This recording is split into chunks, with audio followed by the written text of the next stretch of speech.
Hello and welcome to the SpiderNerd.com podcast. I am your host, Jonathan Weber, aka SpiderNerd, the webmaster of the site.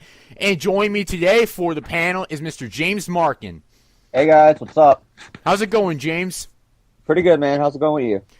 It's going all right. My dog's a little bit sick right now, so I got to deal with that shit right after we record this. So, not really looking forward to that, but you know, got to do what you got to do to save the animals. Yep. And also today, joining us for the panel is Mr. Thomas Patterson. Hello, everybody.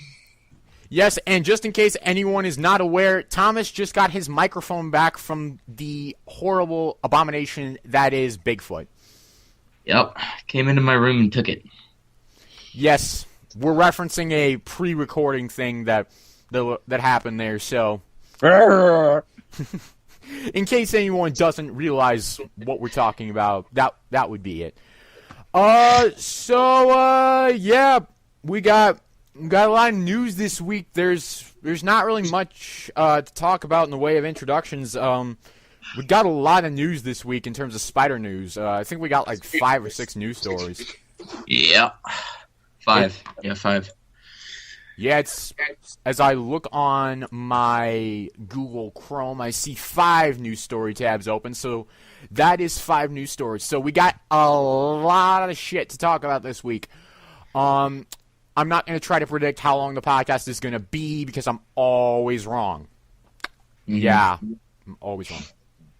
And it kind of pisses me off, too, that I'm always wrong, but whatever, because I don't like being wrong. But we'll just crack right in here and just get right to it.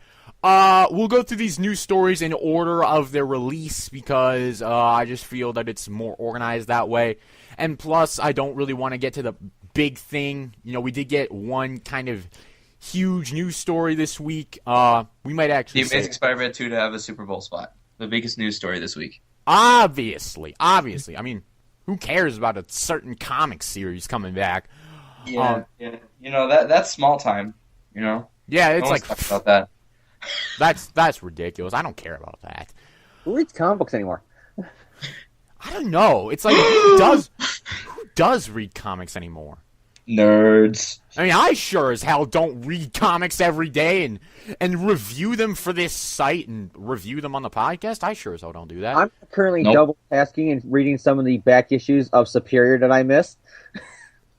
You sad little man.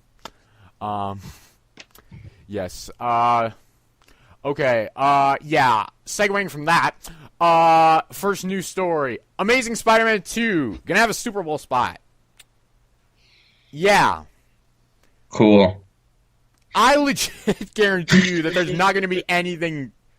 There's not gonna be anything new in this Super Bowl spot. I guarantee you. Legit, all we're gonna see is jack shit. Well, I don't know. It costs a lot of money to do a Super Bowl spot, so I'm pretty sure they're going to do something for it. It's not going to be a money waster. Yeah, they pay like a couple $1 million to put a Super Bowl spot in there. I'm pretty sure they're going to try to do something that's at least sort of worthwhile. They didn't even try to put a Super Bowl spot for The Amazing Spider-Man, the first one, so we'll see what they come up with. I'm thinking that it'll probably be like Iron Man 3 kind of thing where they had the Air Force One scene. So we might see a little bit more, maybe just like a power plant or something scene. I don't know. But I think it'll actually just be like a sequence, 30-second sequence. Or I think the countdown on enemiesunite.com now is actually a day before the Super Bowl. So I'm thinking that they're actually going to release something before the Super Bowl and then show a clip of that. I don't know. It's weird. Didn't they...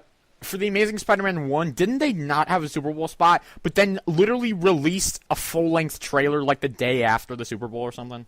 Yeah, I think it was it was either the day of or the day after.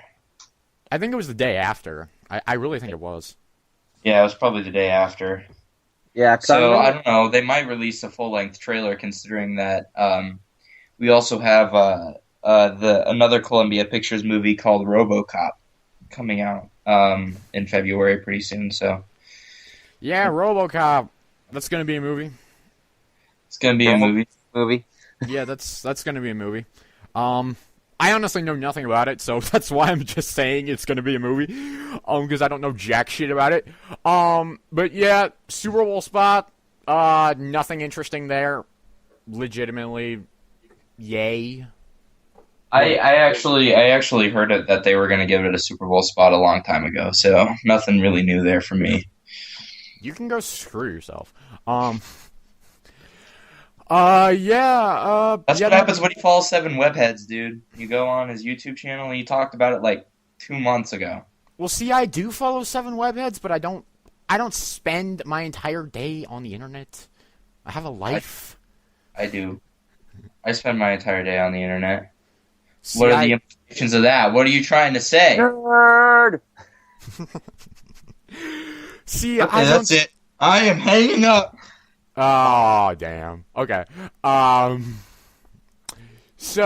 Yeah, this is what happens when you're a field commander. You don't have time to spend the whole day on the internet. But yeah, Amazing Spider-Man 2, Super Bowl spot. It's gonna happen. Not really much we can say about it. But yeah, so Super Bowl spot. Not interesting. Ooh. Next news topic. 2 new posters have been released for The Amazing Spider-Man 2. Oh, yeah, this is actually our biggest news topic. I'm sorry. I have to amend my previous statement. Yeah, this is obviously huge because we see Electro in the exact same pose that he's been in every single poster so far. Damn it, dude, you ruined my joke. I was going to set up. I was going to go, guys, you see that new pose Electro's in? It's so cool. Not. Well, you should have been quicker then. Yeah, you interrupt. You just have to interrupt him. You can't let him, ruin everything for you. That's what she said. Bastard. The immaturity level of this podcast suddenly rose. Wait a minute. We had a level of regular maturity at all. What podcast are you on? But there's a poster with the Spider-Man flipped upside down fighting Electro in the same exact pose, but he's in a different place this time. Oh. And oh my gosh, I think there's a possibility. Yes, there is. Electro's also on a Times Square thing behind him. That's amazing. Oh yeah. And then look, there's a little eyeglass, which admittedly is a pretty good homage to Alex Ross's Marvel's cover where you have Gwen Stacy and Green Goblin there. And we all know the implications of that. Yeah. Gwen's gonna die. She's dead. Hey, did you guys see the one viral thing they did on Facebook where they have an ad about joining cloning at Oscorp with Professor Miles? Yeah, we're gonna get to that later. Oh. Damn it. I didn't know. I guess we could do that one next. We could save the biggest news story for last. That's what I was actually planning on doing. Right. Yeah, these posters, once again, there's nothing to talk about because legitimately there's nothing new. It's Spider-Man got a new pose. That's it. Electro's pose, if you look at the 2 posters, because I put them side by side in the news article, legit, Electro's in the same pose in both posters. And then the Triptych poster, whatever, with Rhino, Green Goblin, and everything. Yep. Yeah, exact same pose. Again. Yeah, can we not get people to get Electro in a different pose? It's like, maybe something or something. The marketing for this film has probably been the best for any Spider-Man film I've seen up until this point, because now they're just getting lazy with the Electro pose.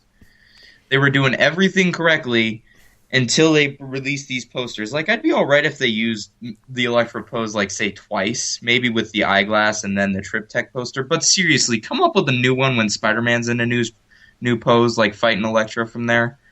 What is with that pose? All the time. All the time. It doesn't even look badass. It's just like, yeah. Floating here, bitches. Maybe in Jamie Foxx's contract, they could only have him for one pose. Like one pose shot. Jamie Foxx is like, I'm not coming back and posing again. Forget that shit. The mold on the makeup is so hard. I legitimately can't move. You're just gonna have to watch me like this through the whole movie. Yes. It'd be so funny if that was like this entire pose throughout the movie, be like moving around like in his hoodie, just kind of like. Can you imagine? Oh my god, so much nerd rage. Yeah. They ruined Electro. Nerd rage. Oh no! From Spider-Man fans. They already say that they ruined Electro because they made him black. Get bent. All right. There's a whole bunch of CBR people that are like freaking out about that. They're like, "Oh my god, is the movie gonna be terrible now because Electro's black? He's not supposed to be black. He's supposed to be white." Yeah. All right.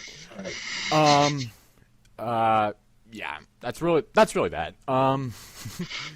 Next news topic we've got is shit. What's the next news topic? Jackal teased in Daily Bugle Viral, and Thomas was the one to put this up on the front page. So, Thomas, you take this one. Take it away. All right, so on the Daily Bugle Viral, this has been the Daily Bugle Tumblr has been this huge viral campaign for the Amazing Spider-Man 2. They teased Puma, they teased Shocker, and everything, and now they finally teased Jackal, saying that Miles Warren is teaching a cloning class at ESU, but he says, "Don't worry, we're just gonna clone single-cell amoeba and maybe mice. Start freaking out when I start cloning co-eds." Interesting choice of words because that's what he actually ends up doing. Particularly blonde-haired, pretty co-eds. And Peter Parker. Yep, that get killed later on top of a bridge. And drive him insane because he can't deal with the death. Yeah. Alright, basically, basic thoughts on this. I don't really take anything the Daily Bugle Viral says. I take it all with a grain of salt, really. It's really not that impressive because none of this shit's gonna happen in the movie. It's all really just universe building. Yeah. I get that impression too, and I'm starting to get really irritated that they're not like trying to just build towards the movie, like giving hints on like what the story is going to be set up like by the time the movie gets there. It just seems to me to basically be like, oh yeah, this happened and then this happened, and oh don't worry, this can all be retcon later. I'm just trying to, have some fun with the people who actually care about Spider-Man. And there's nothing wrong with that. It's just like I know none of it's going to happen, so I just don't care. I really don't care. And if you're a fan like me, you're really, really hoping that this one might actually be true because you want to see Ben Reilly and Kane and Jekyll and all that stuff in a movie. No, you freaking don't. No. Yes, I do. I'm a clone. No, I don't. I don't. No. Please stay the heck away from the Clone Saga. Please, please, please, please, no. Don't listen to them. Like, how are you even supposed to do a Scarlet Spider spinoff? I mean, I know that we're like talking about all these spinoffs for Sony, but how are you even supposed to do a Scarlet Spider spinoff? Why not just do a Spider-Man movie? Because you have to get Andrew Garfield to be in both of them anyway. Or you could just get Andrew Garfield's exact twin brother. They say everyone has a twin. He doesn't have one though, or at least he doesn't act. I don't know. Whatever. Yeah, I don't really want to see the Clone Saga in a movie because I think that would just be a complete mess of a movie. It would. Yeah. I can see it coming. They could do an Ultimate Clone Saga. That one wasn't too bad. They can always streamline it though, guys. That it's like the first Clone Saga storyline, and then it just ends with the cliffhanger of Ben Reilly, and that's all you do. Like you can have it just being like the '70s Clone Saga with Gwen, Warren cloning Gwen, Peter after dealing with all that. Then you have Ben Reilly going around as the clone, and then you end it with the big clone battle and the ending of Amazing 150 or whatever it was, and then you just have like maybe the end credit teaser being Ben Reilly waking up in the smokestack, and then you can just do that as your movie, and that's it. You don't have to do all the other confusing. Who is that guy? What is this thing? Who's the clone? Who's the real guy? No, I don't want a Clone Saga movie unless it's done like the Ultimate Universe, and even then would probably be a little bit impossible because the Ultimates, the Fantastic Four, played such a huge role in that, and as we know, Sony doesn't have the rights to those characters. So please stay away from the Clone Saga, please. Please, please, please, please, please. Yeah, because then they'd have to get freaking Ghost Rider to have a role in the Clone Saga. No. Ghost Rider went back to Marvel. They don't have him anymore. He did? Yep. I didn't even know that. Okay. Yeah, they went back. He went back to Marvel after the failure of the second Ghost Rider movie. Yeah, that was a movie. Yeah, that I didn't even know that, so I just been proven wrong on my own podcast. Wonderful.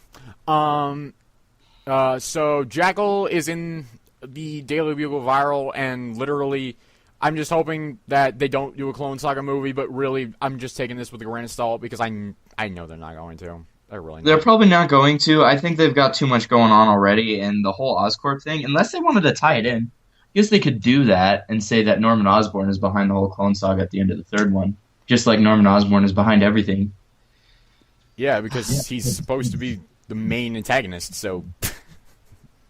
I mean, they're clearly building up to... I mean, in the Amazing Spider-Man franchise, they're clearly building up to the Sinister Six and Norman Osborn as a big bad guy, so... Mm-hmm. I mean, Norman... It would not surprise me in the least if Norman is the main antagonist of Amazing Spider-Man 4, or even 3. It would not surprise me in the least. 3. And then I think the Amazing Spider-Man 4 is actually going to be the Sinister Six movie. Kind of like a reverse Avengers movie, where they all team up to go take down Spider-Man. That'd be kind of interesting, I suppose. My only beef with that is Doc Ock has been the leader of pretty much every incarnation up until Superior of the Sinister Six, unless you count the Superior Six. I think you got to have a movie to set up Doc Ock before you do the Sinister Six, because since he is... They say that they're going to introduce him. I think they said that B.J. Novak is probably playing Otto Octavius in the Amazing Spider-Man 2, but he's not going to be Doc Ock. He's just going to be Otto Octavius.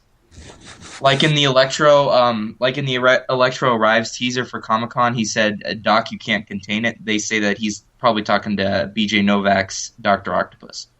Oh, cool. I personally took that as he was talking to Dr. Kafka, but whatever. Well, Dr. Kafka isn't there because we see Harry Osborn there, so it would probably be an Oscorp employee. Yeah, just on the subject of that, Dr. Kafka is going to be a dude in this movie. Oh yeah, that's right. Who's he played? Martin something? He's got a really weird last name.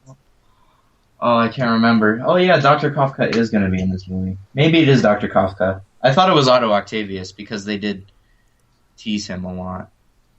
Okay. But I mean, they've teased so many characters, it's just like No, but that was the beginning when they were talking about it actually had some significance, like the Electro power plant going off and stuff like that, stuff that actually, is building towards the movie. Now they've just kind of gone off on tangents and stuff. They're really just universe building. That's really the whole point of that thing, is really just universe building. That's but I'm afraid. But I think that the whole point of it is kind of moot, because even if they were to bring these characters in, they'd have to reintroduce them, and none of this is going to be canon at all.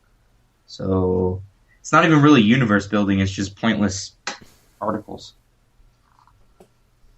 Yeah. Well, the first trailer is kind of universe building. Like, you got references to Morbius and Venom and Vulture and all that stuff in there too. I think the second movie is going to be universe building. Hopefully it doesn't end up like Iron Man 2, which was a universe building movie. That was not that bad. I like Iron Man 2. I got some really great stories about going to Iron Man 2 with my friends. Yeah, I liked Iron Man 2. What's wrong with Iron Man 2? The only problem I had with it was the scene where he got drunk and beat up Rhodey. That's my favorite scene. Drunken Iron Man. Who doesn't want to go see that? My personal favorite scene from that movie was the racetrack scene.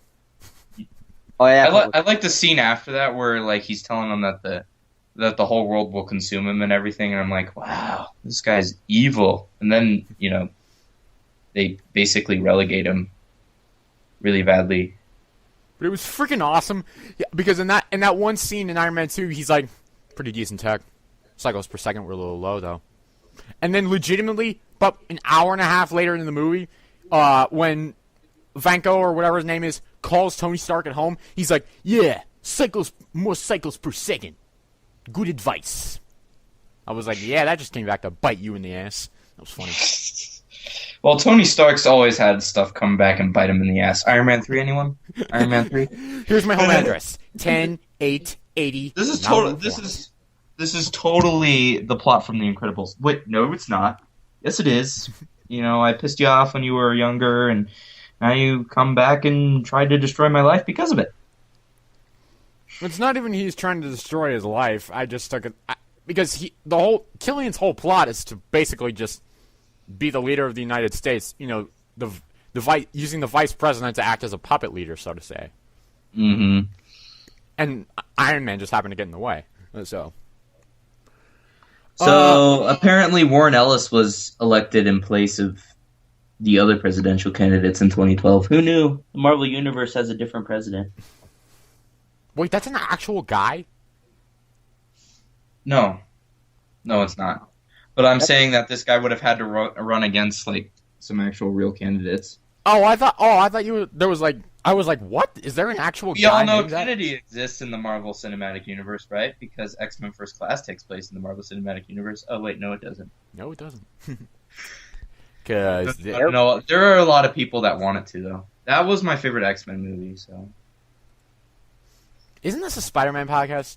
Yes, and we finished talking about the Jackal, right? Yeah, we're pretty much done with that. Okay. Second How's biggest... Morales? Yes, second biggest news story of this week. You know how a couple weeks back, I put a story on the front page that said, basically Ultimate Spider-Man could be ending because of a Tumblr post that Brian Michael Bendis put on his Tumblr blog thing, whatever the hell those things are. And this week, courtesy of CBR, we got some new information on actually that Miles Morales is going to be sticking around in a new series called Miles Morales Ultimate Spider-Man with I think Brian Michael Bendis actually just lied to you just to spite you so that you could write that article, and then he comes out with this press release just to make you mad. Well, he can go screw himself for all I care. Brian Michael Bendis is going to be the writer, and the artist is going to be Dave Marquez, which I know a lot of people are happy about. And the basic solicit of this is that in the wake of earth-shattering events, Miles is back in action with a new status quo and a new outlook on life. But there is no time to sit back and relax. A big villain from Peter Parker's past is alive and well and about to turn New York City upside down. The Goblin. Norman Osborn. Really? I was thinking, Electro. shit. I was trying to come up with something clever there, and I couldn't do it that time. Well, I guess it could be Electro to tie in with the movie as well in the Ultimate Universe to get more readers for Miles, because he's been struggling for a while because the character sucks. What? Yeah, so is anybody actually going to pick up this new series if it's, anybody going to actually... I might. I'll see about it. I'm not a huge Miles Morales fan, but Brian Michael Bendis has been teasing, as I put on last week. We talked about the news story about it might be featuring Peter's clone, so I might pick it up. I'm probably not going to, though. I'm getting really sick of these Ultimate relaunches that they keep doing all the time, and because the line's just failing, and they've been killing off too many characters, and so their solution, apparently, is what we're going to do is we're going to kill off even more characters and then relaunch it again. Sounds good to me. That's the main reason. That's the main reason why I dropped all the Ultimate books, including Ultimate Spider-Man, after Ultimatum, which was the first one of these. And then they killed off Peter Parker because they're like, boost that sales. And then the line started failing again, and they're like, okay, well, we can't kill off Miles Morales because Brian Michael Bendis loves Miles Morales, so we can't kill him off. So we'll just kill off Captain America, Thor, and Hulk. So we're basically just going to kill off the movie Avengers. Mm-hmm. Except for Iron Man. Apparently he's going to be in the Fantastic Four, which is weird. The or whatever. fuck? And the worst part about Ultimate is if you're dead, you pretty much stay dead in that universe. Yeah, you don't come back, which I mean is a nice thing, but they don't ever really consider the implications of killing the characters because they're like, let's boost the sales. Oh, and dead means dead, so this guy isn't coming back. Like Wolverine. And then it pisses off a whole bunch of fans that actually want to read about those characters and leave. Yeah, the Ultimate Universe is a little bit of a mess right now. It really Yeah, is. I was thinking that they should just go back to pre-Ultimate and redo it all. Like, kind of like reboot it from that point. Like, time travel shit and reboot it from that point. See, I honestly thought that Galactus was just going to eat the whole damn thing, and I thought the thing was just going to be over. I really did. I was thinking that would actually be a really good ending to it, so that, I thought that's it. honestly, what I thought that was going to happen was going to be that Galactus, during the middle of it, some smart character in the Ultimate Universe is going to come up with a way to cosmic reset everything, and then you're going to be back with issue number 1 and Ultimate reboot it with Peter back in the suit and everything. And no, Peter wasn't going to go back in the suit because Brian Michael Bendis would never let that happen. Yeah, Peter's dead. No, I'm just saying, though, I thought that was what they were going to do. They were going to have Ultimate Universe 2.0 where it was going to restart every title, not just Spider-Man. Like, no, Brian Michael Bendis has a love affair for Miles Morales. He's his pet character. He is determined to make sure Miles Morales is a better Spider-Man than Peter was ever. So that's basically his whole thing. So he's the Dan Slott to his Miles Morales. I mean, to his Spock. Yeah. It's like the same comparison with Dan Slott to Spock as it is to Brian Michael Bendis and Miles Morales. Although Dan Slott doesn't seem to be too attached to Spock, considering... Segway! Considering our next news story, which is... Peter's back! The Amazing Spider-Man title is going to be resurrected. Okay, basically this is what I'm gonna let me break it down for you, okay? We got a leaked image this week of a new Amazing Spider-Man cover with the title at the freaking bottom. I hate when they do that. I don't care. Title belongs at the top. The title is at the bottom. Let it go. Let it go. This is why I have to go to my special doctor every week. Because Marvel doesn't know how to put titles on covers. Oh my god.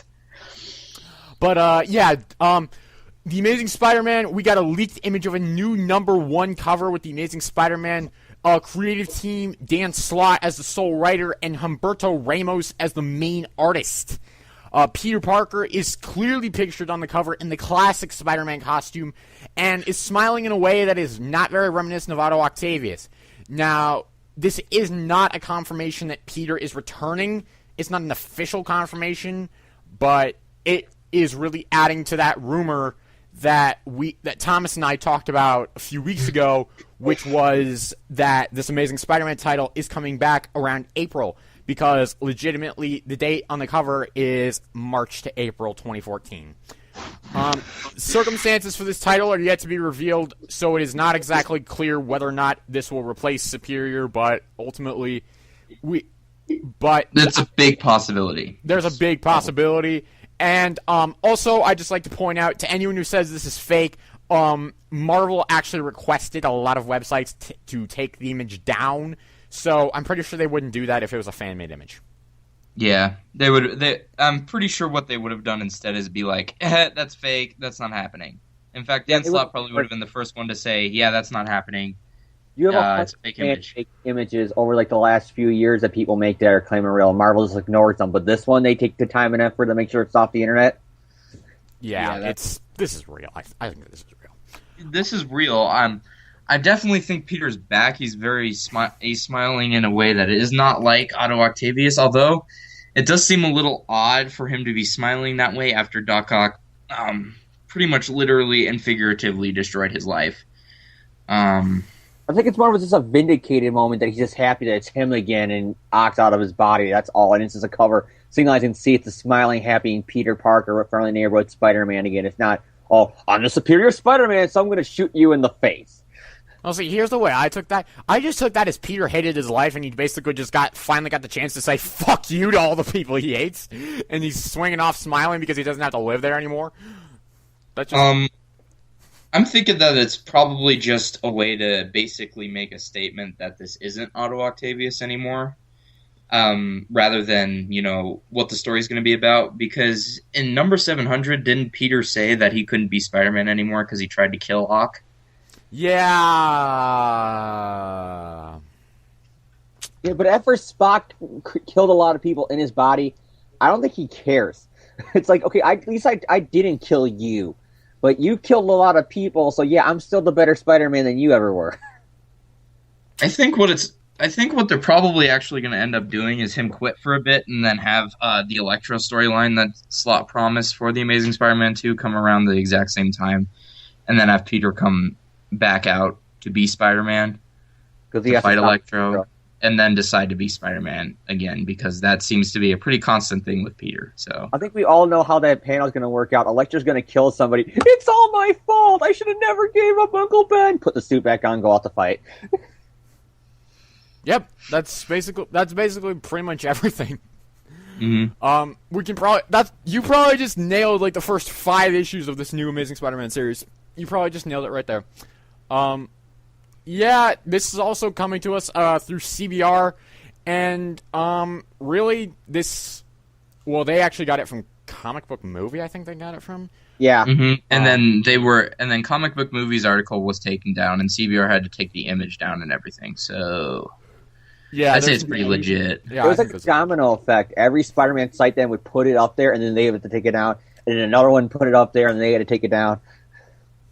See, this is the thing about not being a completely well-known site yet. I didn't have to take mine down. I don't think, They I don't think don't Spider-Man. know that I have it up. They do not know. So, yeah, They do now, man. they'll probably not. I guarantee you no one from Marvel is going to listen to this podcast. I guarantee you. Dan Slott watches it. He's like, "Oh God!" Peter's coming back right before the Amazing Spider-Man 2. Like pretty much everybody predicted. Yeah, shocker. There's I thought it was funny though. Ultimate and the Amazing continuity having no Peter Parker in the suit, pretty much, when the movie came out. Marvel would be too stupid not to do that. And a lot of people were like, nobody cares because Spider-Man doesn't belong to Marvel Studios. I'm like, the whole point of putting Spider-Man back, like, it's not going to harm the movie any to say that we're not going to put Peter Parker back in the suit as Spider-Man. That's not going to hurt the movie. The movie's going to make, $800 million probably anyway. The whole point of bringing Peter Parker back would be boost comic sales. Now, if they don't see Peter Parker in the suit when they go to the comic store to check that out, then they're going to lose that opportunity to get new readers. It's not so that more people go to see the movie; it's the other way around. Exactly. Think about it. People come back from the movie. It's a kid or whatever. It's a teenager or whatever. They drive by their local comic book store. They see, Amazing Spider-Man issue 1. Oh, Peter Parker's in it. I'm gonna buy this. Alternative. Oh, here's a comic book store. Superior Spider-Man. What's this? Dr. Otto Octavius is taking over. What the? Yeah, I'm not gonna read this. I'm gonna stick with the movie. Yeah, pretty much. Or just go back and collect back issues or whatever on eBay. That's what And Marvel makes no money from that either. So it's a lose situation if they don't bring him back. I'm sorry for Marvel, but not for Sony. Sony makes money either way. Sony's going to make a crap ton of money no matter what. It's ridiculous to assume that if they don't put Peter Parker back in the comic suit, it's going to hurt sales for the movie. It's not. It's going to hurt. Anyone who believes that it is completely ridiculously out of whack in the head. Hey, you don't need to make fun of people with mental problems. There are people who think that Superior should be in the movies. I mean, honestly, they think Spock would be a better character than Peter in the movies. Oh, there were people that were all upset when they, like, on CBR that and this is actually back on topic with the Amazing Spider-Man #1. There were, like, people like, oh, boring Peter's coming back. Guess it's time to jump off this title. And so Dan Slott constantly saying, oh, look at all these fans that are buying this. The only reason they were there is because Peter wasn't there. So that proves that they're not really Spider-Man fans. They're just fans of you screwing up Peter Parker's life. Yeah. The best, and it's on topic, where people on CBR and other fan boards and whatever, when the news broke about this, is the people that go, well, it's not really our Peter Parker. Watch this. This is a comic book tie-in for the movie. Yeah, it's a comic book tie-in for the movie, and that's why Peter's back in it, and that's all it is. It's Spock's gonna stay. Spock has to stay. This is just for the movie. Please, it's only for the movie. Yeah, there were people that were all upset, like, oh man, I don't want Spock to leave already. It was such a good ride. I'm like, well, I thought it was actually rather lukewarm, to be quite honest. C+ in total, maybe, for the entire run. Maybe. I've been on the book since past him joining the Avengers, time period. I've been on the book since there, and I dropped the title. I stayed on for one more day. I stayed on for the other. I stayed on for every other really weird Spider-Man storyline you could think of in between. And this made me drop the title. That tells you how I feel about it. Yeah. So, that's pretty much that. Really, that's all the news. We don't really have anything else. We don't have any comics to review this week. Mr. Jacob Blowbaum reviewed Cataclysm, the Ultimate Spider-Man part of it. That was cool. Thank you, Jacob, for doing that. And, literally, we have nothing else to talk about. And, alright, so, how do we end this podcast on a semi-decent note? Because Peter's back, and we should all give him a big hug. We really should, just a big bear hug. And hug each other at this point, because we finally got what we wanted. Okay, screw this. I'm just going to end the show right here. We'll see you all next week, and, yeah. Thomas, final words for the listeners? Nope. Just make sure to pick up The Amazing Spider-Man #1. Show your support, because we don't want Spot coming back. James, final words for the listeners? Peter Parker coming back is Crazy Town Banana Pants? Oh, God. No. Why? Why did you have to... I couldn't think of anything else. I'm sorry. You had to do that. You had... Oh, find it. Here, I got a better one. On my podcast, Andrew Radio, we're doing a YouTube special tonight. Tune in for it on YouTube. Green of Evil, the first appearance of the Green Ranger Tommy. So go watch that there. That is a badass episode. Like, I'm not the biggest Power Ranger fan in the world, but I will admit that Green with Evil 5-parter is badass. It's badass. Yeah, and for me, I'm gonna go take my dog to the vet because my freaking dog has an ear infection and I'm not happy about it. So yeah, see you guys next week. See ya. Bye.